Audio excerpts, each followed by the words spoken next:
মই কৈছোঁ পূৰ্ব জনজাতিসকলৰ যদি হানি বিঘিনি নোহোৱাকৈ আৰু নতুনকৈ 6 জনগোষ্ঠীক জনজাতিকৰণ দিলে মোৰ আপত্তি নাই।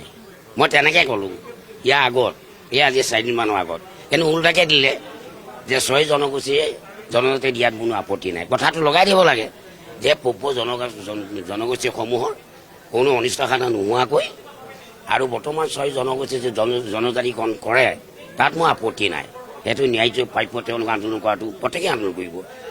আৰু কিবা এটা বস্তু পাবলৈ হ'লে পোনে পোনে নাপায়। গতিকে আন্দোলন এটা ইতিহাস আছে, আন্দোলন কৰিলেহে বস্তুটো পোৱা যায়। যেই নহওক বিৰোধী দলসমূহে এই জনজাতিকৰণটো কোনোদিনে তেওঁলোকে নিবিচাৰে। আপোনালোকৰ চৰকাৰৰ দিনতো আন্দোলন কৰিয়েই সুবিধাসমূহ ল'ব লাগিব নেকি অসমৰ জনতা? নাই, সেইটো নহয়। আগতে ইতিহাস আছে, ইতিহাস তোমালোকে পঢ়িবা, বিশ্ব ইতিহাসবিলাক পঢ়িবা।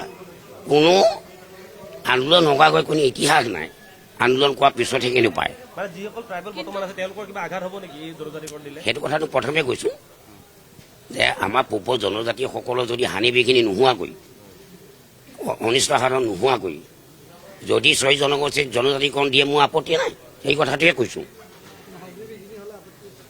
হানি বিঘিনি হ'লেতো আপত্তি কৰিবই আৰু। কিন্তু বৰ্তমান চৰকাৰ জনপ্ৰিয় মুখ্যমন্ত্ৰী ডক্টৰ হিমন্ত বিশ্ব শৰ্মা ডাঙৰীয়াই এইটো কেতিয়াও নকৰে। আৰু 2019 চনত প্ৰথম জনজাতিকৰণ 6 জনজাতিৰ কাৰণে ৰাষ্ট্ৰীয় পৰ্যায়ত এখন কমিটি নিৰ্ধাৰণ কৰি দিছিল। এইটো কিন্তু কংগ্ৰেছ চৰকাৰ দিনত নহয়, আমাৰ চৰকাৰ দিনত।